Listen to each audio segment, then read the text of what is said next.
नमो अर्हन्ताणं नमो सिद्धाणं नमो आयर्याणं नमो वज्रायाणं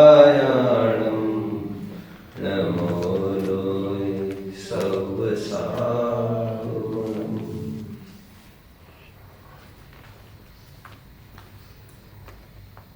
हमारी अविरल रूप से चलती हुई जिज्ञासा समाधान की श्रृंखला में एक सुयोग्य साधक जीव का एक प्रश्न आया है, उसकी पहल करते हैं। उनके शब्दों में प्रश्न कुछ इस प्रकार है, केवल ज्ञान में अनादि को कैसे समझे। उन्हें प्रश्न पूछना है, वे पूछना चाहते हैं केवल ज्ञान में अनादि कैसा प्रतीत होता है। ठीक है, सीधा प्रश्न ये है, क्या केवल ज्ञानी भी अनादि को अनादि ही रूप से देखते हैं या अनादि की आदि वे देख पाते हैं। प्रश्न कुछ इस प्रकार का है। बहुत चर्चित प्रश्न है, बहुत प्रचलित प्रश्न है और सैकड़ों दफे कई श्रावकों को यह जिज्ञासाएं होती रहती है। उसका समाधान करने की कोशिश करता हूं। पहले हम यह विचारते हैं यह प्रश्न उत्पन्न हुआ क्यों। दरअसल आम आदमी ये समझता है कि दो प्रकार के जीव हैं, एक छद्मस्थ और एक सर्वज्ञ। जिसमें छद्मस्थ को परिपूर्ण ज्ञान नहीं हो सकता कभी भी, और सर्वज्ञ एज द नेम सेज वे परिपूर्ण ज्ञान के दानी। तो हमें यह लगता है कि सर्वज्ञ जैसा नाम कहता है उसमें कुछ ना कुछ तो दिव्यता होनी चाहिए, कुछ न कुछ तो विशेषता होनी चाहिए। अनादि रूप से तो तुम हम छद्मस्त जान रहे हैं, लेकिन उनका ज्ञान तो दिव्य है। अनादि की आदि कम से कम वे तो जाने, छद्मस्त नहीं तो सर्वज्ञ तो जाने, ऐसा हमें लगता है।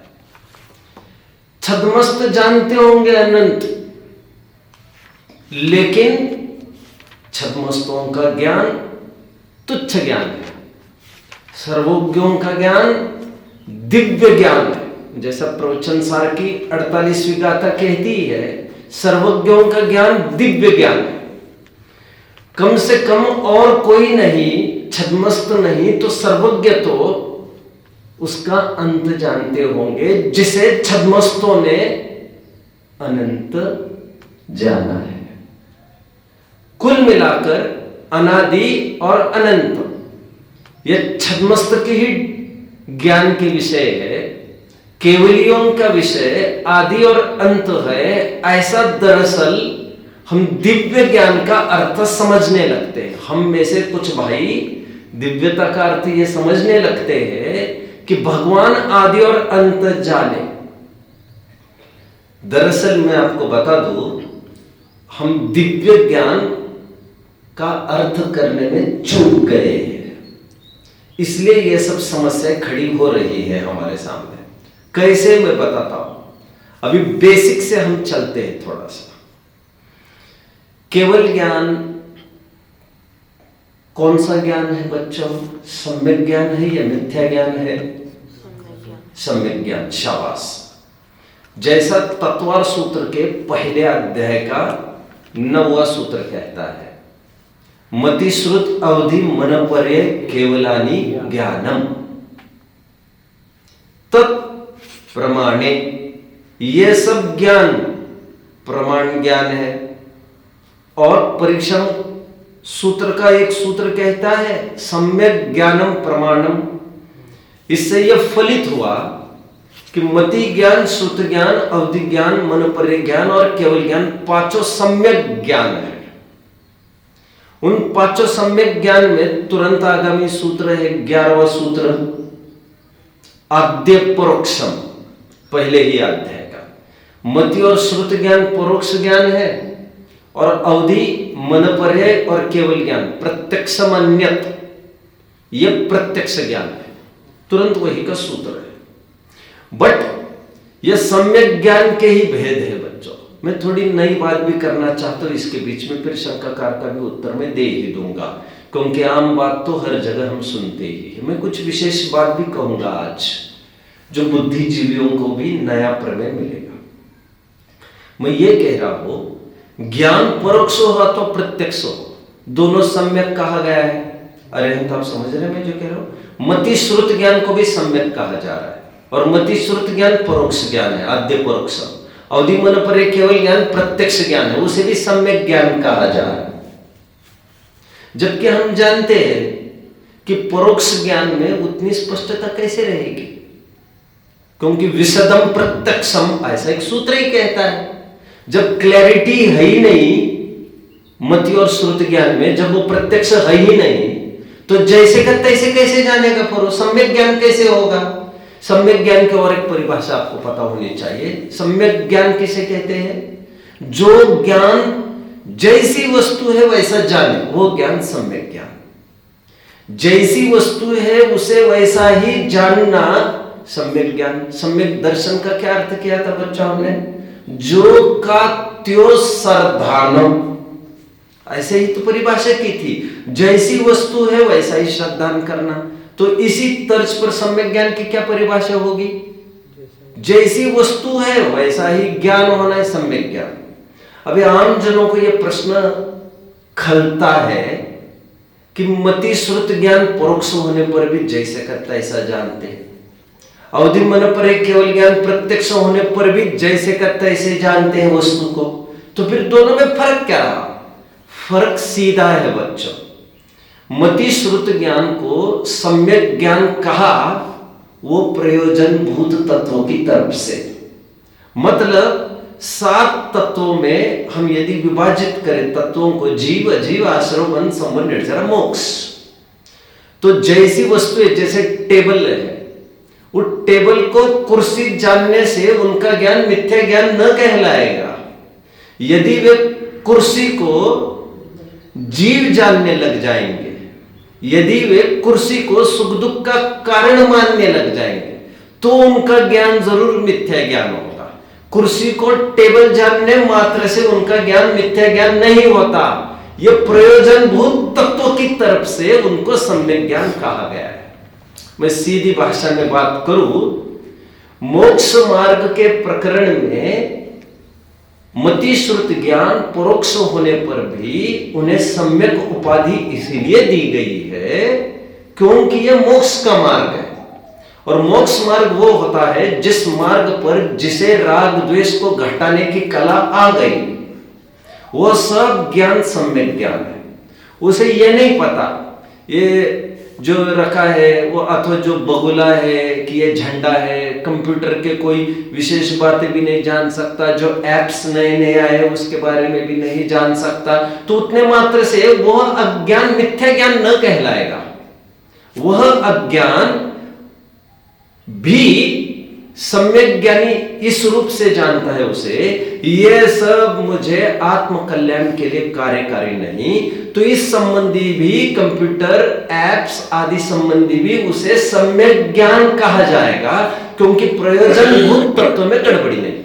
और प्रयोजनभूत का तात्पर्य जिससे सुख फले। प्रयोजनभूत तत्व की क्या परिभाषा की थी बच्चों हमने?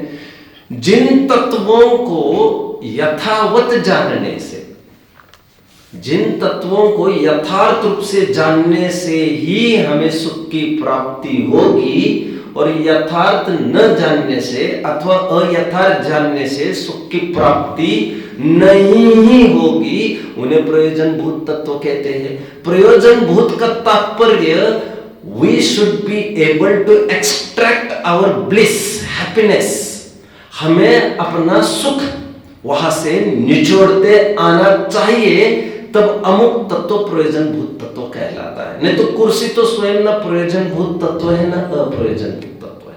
कुर्सी को कुर्सी की तरफ देखने की दृष्टि तय करेगी कि यह प्रयोजनभूत तत्व है कि अप्रयोजनभूत तत्व है। एनीवे, उसको ऐसा जानना जिससे राग द्वेष घटे, तो वैसा जानना यह प्रयोजनभूत तत्व हो गया ये तुम्हारे लिए। और अज्ञानी उसी कुर्सी को जाने, राग द्वेष की बढ़ोतरी करे, तो उसके लिए वह अप्रयोजनभूत तत्व हो गया। खैर, मैंने प्रयोजनभूत तत्व की भी परिभाषा आपको जाते जाते बता दी। यह सब इतना किसके लिए बता रहा हूं मैं? ये इसीलिए बताया जा रहा है, कुछ लोग ऐसा प्रश्न खड़ा करते हैं, मति श्रुत ज्ञान परोक्ष होने पर भी सम्यक कैसे? अवधि मन पर केवल ज्ञान प्रत्यक्ष होने पर सम्यक है, यह बात तो समझ में आती है। जब यह स्पष्ट जानता ही नहीं परोक्ष ज्ञान, उन्हें सम्यक ज्ञान कैसे कहे? बाबा, सम्यक ज्ञान का तात्पर्य मति श्रुत ज्ञान के मामले में प्रयोजन भूत में वैसा का वैसा जानना, इतनी सी बात है। और अवधि मन पर केवल ज्ञानी अप्रयोजन भूत में भी प्रत्यक्ष जानते हैं, मतलब कुर्सी को वे कभी भी टेबल नहीं जान सकेंगे, नहीं जान सकेंगे। ये अप्रयोजन भूत अपेक्षा में मैंने बात की। वे कभी भी सांप को रस्सी नहीं जानते, समझ रहे हैं? जो चश्मा हमने पहना है, मान के चलो उसका 2 नंबर, अवधि मन पर केवल ज्ञानी यदि जानने का बने, स्पेशली अवधि और केवल ज्ञानी यदि जानने का बने, तो 2 ही नंबर जानेंगे वे उसे, वे 2.25 2 नहीं जानेंगे। और मति श्रुति ज्ञानी इसे देखकर समझ पाए ऐसा जरूरी नहीं। यहां तक कितने जन मुझे फॉलो कर रहे हैं? ये तो महत्वपूर्ण बिंदु को मैंने उजागर किया जो लगभग समझते नहीं है लोग। अब मैं शंकाकार के शंका की ओर बढ़ता हूं। शंकाकार की शंका है, अनादि को केवल ज्ञानी कैसे जानते हैं? उनका ये कहना है, सोचना ये होगा उनका, कम से कम वे तो आदि जान पाते होंगे। तो हम थोड़ी सी अभी इस पर चर्चा करते हैं। सम्यक ज्ञान किसका नाम? जैसा मैंने कहा, वस्तु जैसी है वैसा ज्ञान है। वस्तु कैसी है? हम आपको प्रश्न पूछते हैं, वस्तु कैसी है? अनादि, राइट। हमने डेफिनेशन में ही पढ़ा है, अनादि निधन वस्तु है। डेफिनेशन मतलब टोडरमल जी का स्लोगन, अनादि होगा 52 पेज पर। अनादि निधन वस्तु भिन्न भिन्न अपनी मर्यादा लिए हुए परिणमन करती है। अस्तित्व गुण ने भी हमें यह बता दिया। और द्रव्य के लक्षण में ही सत समाया, जितने भी द्रव्य है वे सत वाले ही है। और सत का ही तात्पर्य इस प्रसंग में सत द्रव्य लक्षणम उत्पाद में द्रव्य युक्तम सत, मतलब अनादिकाल से भी होते आ रहे और अनंत काल तक बने रहेंगे। वस्तु ही अनादि की है, वस्तु ही अनंत है। अभी केवल ज्ञानी का ज्ञान यदि सम्यक ज्ञान है, जैसा आप भी समझते हो, तो वे वस्तु को कैसा जानना चाहिए? जैसी वस्तु वैसे जानना चाहिए उन्हें। वस्तु अनादि निधन है, तो केवल ज्ञानी भी उन्हें अनादि निधन ही जाने। ऐसा नहीं है कि उन्होंने आदि और अंत तो जाना, लेकिन केवल सभा में समूशरण में अनादि और अनंत कहा, क्योंकि तुम छद्मस्त लोग उसे समझ नहीं पाएंगे ना आदि और अंत, इसलिए हमने आपके समझने के लिए अनादि अनंत कहा। ऐसा नहीं, ऐसा नहीं। वे भी जैसी वस्तु है उसको वे वैसा ही जानते, बल्कि उनका प्रत्यक्ष पारमार्थिक प्रत्यक्ष है। क्या कहा बच्चों? उनका प्रत्यक्ष पारमार्थिक प्रत्यक्ष है, जिसे मति श्रुत ज्ञान को साम व्यवहारिक कहते हैं। ऐसा वाला प्रत्यक्ष भी नहीं, बनावटी और केवल कहवत का प्रत्यक्ष नहीं है उनका। वो इतम बहुत जानते हैं। तो वस्तु ही अनादि की है, वस्तु ही अनंत काल तक रहती है, और इसीलिए केवल ज्ञानी भी उसे अनादि और अनंत ही जानते हैं। यहां तक आए? यह समाधान का पूर्व पक्ष मैंने खोला। अब उत्तर पक्ष की ओर मैं थोड़ा सा बढ़ता हूं। कल की भाषा में, अपने कक्षा की भाषा में, जो कल अपनी दूसरी कक्षा चली है मुक्ति का मार्ग के पाठ की, उसमें मैं बार बार ये कह रहा था कि किसी भी चीज की यदि तहकीकात करनी हो तो अन्वय शैली के साथ व्यतिरेक शैली से भी हमें घटित करते आना चाहिए। अभी मान के चलिए, जरा थोड़ी निगेटिव अप्रोच से हम बात करते हैं। मान के चलिए केवली भगवान वस्तु की आदि जानते हैं, मान के चलिए थोड़ी देर के लिए। तो क्या आपत्ति आएगी? आपत्ति आएगी, या तो आपको यह मानना पड़ेगा, दो केसेस, कि वस्तु अभी तक नहीं थी और अचानक पैदा हो गई, या तो यह मानना पड़ेगा। दूसरी केस यह मानना पड़ेगा कि वस्तु तो है अनादि की, लेकिन परिणमन अभी से करना चालू हुई, इसीलिए पहली पर यह जान सकते हैं। दोनों में से कुछ मानना पड़ेगा, राइट? यदि हम ये माने भगवान आदि की जानते और उनका ज्ञान सम्यक ज्ञान है, तो उनका ज्ञान सम्यक ज्ञान है और वे आदि जानते हैं, अंत जानते हैं, इसका मतलब वस्तु की भी आदि और अंत होना चाहिए, और वस्तु के आदि अंत होना चाहिए, या वस्तु की विशिष्ट पर्याय परिणमन करना उसका आदि होना चाहिए और अंत होना चाहिए। दो में से कुछ केसेस होना चाहिए। और पहली केस को हम अभी टैकल करते हैं। वस्तु को हम ये माने कि वह अनादि की नहीं है, अचानक पैदा होगी, तो फिर उस बात का क्या होगा? मतलब हम कह रहे हैं कि जो एक बहुत प्रसिद्ध साहित्यिक ने भी कहा है, वैज्ञानिक ने, nothing can never be something and something can never be nothing. जो पंचास्तिका संग्रह की गाथा है, बहवस्य नथ्यो उत्पादो आदि आदि वाली गाथा है, अभावस्य चैव उत्पादो आदि आदि वाली, जो कहता है सर्वथा अभावात्मक वस्तु कभी भी भावात्मक नहीं होती और सर्वथा भावात्मक वाली वस्तु कभी भी उसका अभाव नहीं होता। विशिष्ट पर्याय की बात अलग है, लेकिन वस्तु द्रव्य अपेक्षा ऐसा कभी नहीं होता। तो पहला पक्ष को चौकड़ी लगानी पड़ेगी हमें। इसका मतलब कोई ये कोई वस्तु अभी तक नहीं थी, अचानक पैदा हुई, अरे यार वस्तु का फॉर्म अभी तैयार हो गया होगा, विशिष्ट पर्याय तैयार हो गई होगी, लेकिन वस्तु ही अभी तैयार हो गया, ऐसा कैसे मान सकते? जीव कोई बना सकता है लेबोरेटरी में? है कोई आपके पास तरकीब प्रैक्टिकल कुछ भी नहीं है। जीव का कोई नाश कर सकता है हमारे हमेशा हमेशा के लिए? छेदन भेदन हजारों टुकड़े करके शरीर का वियोग कर सकता है? जीव को कोई जलाकर भस्म कर सकता है, खत्म कर सकता है? नहीं नहीं। विशिष्ट फॉर्म की तुम बात कर रहे हो, मतलब पहले पॉइंट पर चौकड़ी लगे। अब दूसरे पॉइंट की बात करते हैं।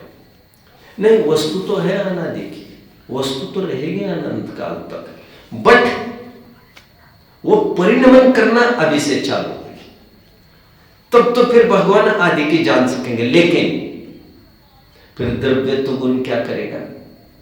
हमने पहले विकल्प में देखा, यदि वस्तु अनादि की न माने तो फिर अस्तित्व गुण क्या करेगा? दूसरे विकल्प में हम देख रहे हैं वस्तु थी अनादि की, लेकिन परिणमन अभी से करना चालू किया, तो द्रव्यत्व गुण क्या काम करेगा? फिर मतलब ये मानना पड़ेगा वस्तु भी अनादि है द्रव्यापेक्षा, और पर्यापेक्षा भी विचार करें, परिणमन परिणमन परिणमन ऐसा स्वभाव भी अनादिकाल से चल रहा है, क्योंकि उस सत्य में शामिल है। ये निगेटिव अप्रोच भी खानिया तत्व चर्चा में चर्चित किया गया है, और दिव्य ज्ञान को हम जो समझते हैं, कम से कम उनको तो आदि और अंत जानना चाहिए। दरअसल हमने दिव्य की परिभाषा ही बिगाड़ दी है, गलत दिमाग में धारणा बनाई है। बड़ा आदमी वो नहीं है जो बहुत पैसा वाला है, समझ में आता है? बड़ा आदमी वह है जो पैसे के प्रति निर्मोहता करके देखा है। हाँ, दरअसल परिभाषा जो हमारे दिमाग में घुस गई है, वे ही परिभाषाएं गलत है। तो हम क्या कर सकते? तो बड़प्पन की परिभाषा कैसे कर सकेंगे? एक बात, शंकाकार की जो शंका उत्पन्न हुई है वो अनादि संबंधी हुई है। मैं थोड़ी अनंत की भी बात करना चाहूंगा आपके बीच में। ये भी एक नया और अच्छा प्रमेय होगा आपके लिए। क्या यह प्रश्न कदाचित अनंत में लगा है? तो कदाचित वहां पर तो दो प्रकार के अनंत कहे गए हैं बच्चों। कौन से? एक अनंत वे जिसका अंत होता है, और एक अनंत वे जिसका अनंत नहीं होता है। अनादि के तो ऐसे दो कुछ कथन ही नहीं ग्रंथों में हमारे। क्या कहा? अनंत भी दो प्रकार के हैं। तो क्या सर्वज्ञ भगवान अनंत का अंत देख लेते हैं? हाँ, देख लेते हैं, कथनचित और कथनचित नहीं। जल्दबाजी मत करो कुछ भी निर्णय करने में, थोड़ा धैर्य से सुनने की आदत डालना चाहिए आपको। अनंत का अंत कैसे जान सकते हैं फिर? और अनंत का अंत कैसे नहीं जान सकते फिर? देखो भाई, अनंत दो बातों को कहते हैं। अनंत के दो भेद बताए ग्रंथ में, साक्ष्य अनंत और अक्षय अनंत।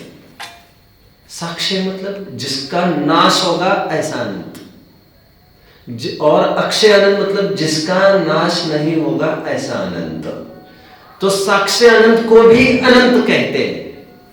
अरे लेकिन हमें समझ में ये नहीं आ रहा है, जब साक्ष्य है तो अनंत कैसे कहा? ये तो परस्पर विरुद्ध शब्द है। हाँ बिल्कुल है, इसीलिए यहां अनंत कहना व्यवहार नहीं का कथन, ये औपचारिक कथन है। परमार्थ अनंत वही होता है जो अक्षय होता है। कितने जन मुझे समझ रहे हैं बच्चों? परमार्थ अनंत वही है जो अक्षय अनंत। परमार्थ अनंत वो नहीं है जो साक्षय है, क्षय सहित है। तो फिर उसे अनंत कहा ही क्यों जो अंत सहित है उसे? ये प्रश्न फिर खड़ा होता है, और उसका भी एक लॉजिकल उत्तर हमारे ग्रंथों में आया है। क्योंकि कोई भी अपेक्षा होती है, कोई भी कथन होता है तो उसकी अपेक्षा जरूर होती है हमारे ग्रंथों में, इतनी खासियत है।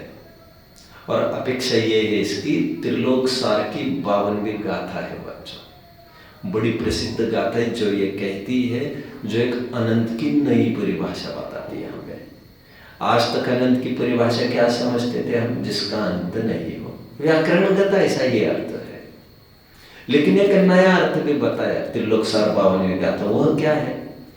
वो गाथा ये कहती है, जो केवल जो मति श्रुत ज्ञान का विषय बन सके, जो ज्ञान मति श्रुत ज्ञान का विषय बन सके, उस ज्ञान जो फिगर मति श्रुत ज्ञान का विषय बन सके वह संख्यात। जो अवधि मन पर्य ज्ञान का विषय बन सके वह असंख्यात। और जो केवल ज्ञानियों का विषय बन सके वह अनंत। इसका मतलब अनंत का विषय, अनंत को जानने की सामर्थ्य, क्षमता मति श्रुत ज्ञान की तो है ही नहीं, लेकिन अवधि मन पर्य ज्ञान की भी नहीं है। और असंख्यात को जानने की सामर्थ्य, क्षमता मति श्रुत ज्ञान में नहीं है। मति श्रुत कितना भी जान लेंगे बच्चों, फिर भी वे अनंत को नहीं जान पाएंगे। तो हम तो जान रहे हैं, अभी अनंत को जान रहे हैं, अनंत जीव आदि, वह हम जो जान रहे हैं वह आगम ज्ञान से जान रहे हैं, आगम ज्ञान से। कितने जन मुझे फॉलो कर रहे हैं बच्चों? मतलब केवल ज्ञान के आधार से केवल हम बोल रहे हैं, उसे भी मति श्रुत ज्ञान कहते हैं। इस न्याय से कोई ये कहे मति श्रुत ज्ञान भी अनंत को जानता है तो कदाचित चलेगा, लेकिन मति श्रुत ज्ञान का विषय ही संख्यात बताया है। संख्यात, वो अनंत कहां से जानेगा? कितने जन मुझे फॉलो कर रहे हैं बच्चों? जैसे मैं आपको एक दो उदाहरण देकर बात को विराम दूंगा। जैसे हम कहते हैं देवों की सागरों तक आयु होती है। यह सागर क्या है बच्चों? बहुत डिबेट इसमें भी चलती है, असंख्यात है या अनंत की फिगर है, यह है क्या? बहुत जन ये भी कहते हैं अर्धपुद्गल परावर्तन, ये अनंत की फिगर है क्या असंख्यात की फिगर है? अरे भाई, परावर्तन कहते ही उसे है जिसके अनंत विभाग में अनंत सागर बैठे। तो परावर्तन ये अनंत की ही फिगर है, समझ रहे हैं? अनंत क्यों कहा? अनंत इसीलिए कहा, सागर परावर्तन ये कथनचित असंख्यात की फिगर है और कथनचित अनंत की फिगर है बच्चों। असंख्यात इसलिए क्योंकि इनका अंत होता है। एक दिन कभी ना कभी 33 सागर की भी आयु पूरी होगी कि नहीं देवों की? जैसे अमर ऐसे देवों को कहना उपचार है, कभी ना कभी मरण होगा। वैसे ही परावर्तन को, सागर को अनंत कहना उपचार है, उपचार। परमार्थ से उसका अंत होता है तो उसे अनंत क्यों कहते हैं? इसलिए कहते हैं हम उसे जान नहीं सकते मति श्रुत ज्ञानी। और अवधि मन पर्य ज्ञानी भी परावर्तन को, मतलब अर्धपुद्गल परावर्तन पुद्गल परावर्तन को जान नहीं सकते, सागर आदि फिगर्स को जान नहीं सकते। कौन? अवधि मन परे ज्ञानी भी। इसीलिए उसे अनंत के दायरे में रख दिया है। यह भी एक अपेक्षा आपको समझना चाहिए। इस प्रकार ये समाधान हो। मैं चाहता हूं कुछ बोल के दिखाइए जो मैंने बोला है, 1 लाइन में, 2 लाइन में, 3 लाइन में, क्या प्रश्न था और क्या उत्तर था, तो मुझे बड़ी खुशी होगी। डेर हिम्मत करके बोलिए आप लोग।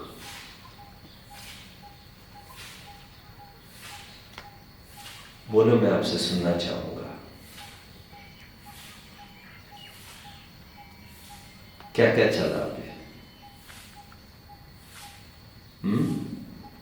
अभी मुख्यतः से हमने, मैं ये रिपीट करता हूँ, मुख्यतः से हमने प्रश्न ही आया शंकाकार का कि केवल ज्ञानी में अनादि को कैसे समझे।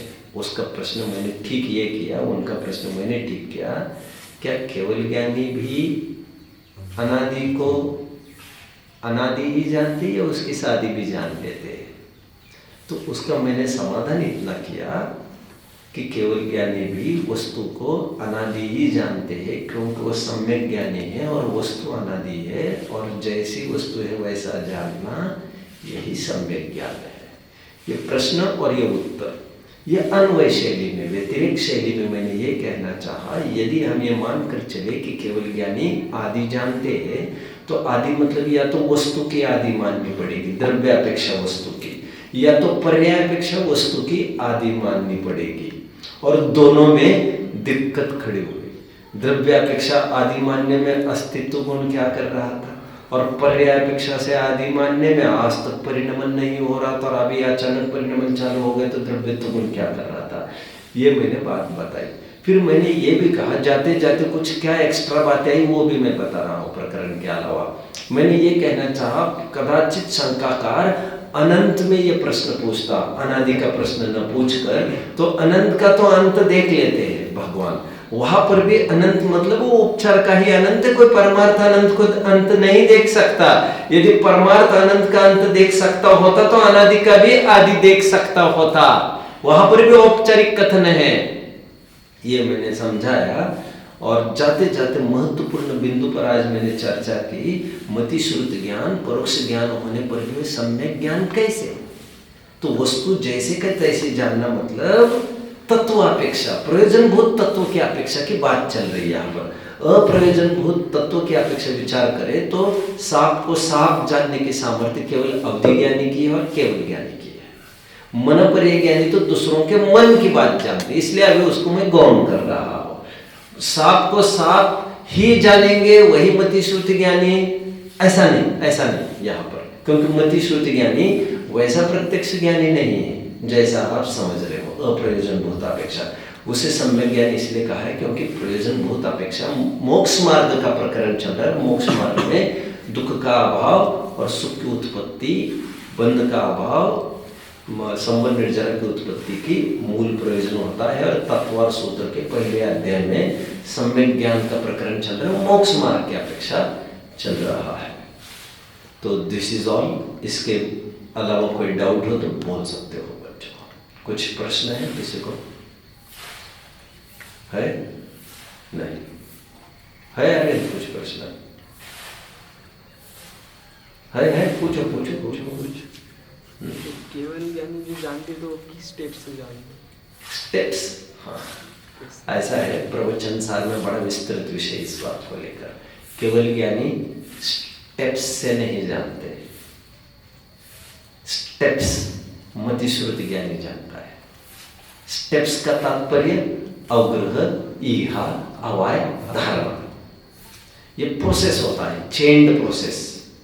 उत्तर ज्ञान पहले ज्ञान से ज्यादा साफ होता है। ये क्रमशः जानने का प्रोसेस मति श्रुति ज्ञान का है। केवल ज्ञान छोड़ो, अवधि और मन परि ज्ञान भी प्रोसेस से नहीं जानते। प्रोसेस मतलब स्टेप बाय स्टेप, जो आपका स्टेप प्रोसेस नहीं, आपका स्टेप बाय स्टेप वर्ड है, वो प्रोसेस स्टेप बाय स्टेप का नहीं है, वो वन स्टेप प्रोसेस है। सीधा जान लेते, उसी को तो प्रत्यक्ष कहते हैं। ये तो जिनका ज्ञान कमजोर है उनको ऐसा थोड़ा थोड़ा विकास करके जानने की जरूरत है। छोटा बच्चा है उसको टुकड़े टुकड़े करके खिलाया जाता है, जो बड़ा आदमी है उसको टुकड़े टुकड़े करके खिलाया नहीं जाता, उसको कहा जाता है बोल के छोटे छोटे टुकड़े करके खाओ जी, इतना इतना एक रोटी के केवल 2 3 4 कौर कर रहे हैं, ऐसा थोड़ी काम चलेगा। समझ में आता है ऐसा? और कोई डाउट? प्रश्न पूछा करो, आप ही के लिए सब कुछ है और आप प्रधान हो, आप महत्वपूर्ण हो। समझ रहे? दुनिया में किसी भी श्रोता से महत्वपूर्ण मेरे लिए आप हो। ये विद्या मैं किसी श्रोता के बहाने आपको दे रहा हूं। समझ रहे? ओ।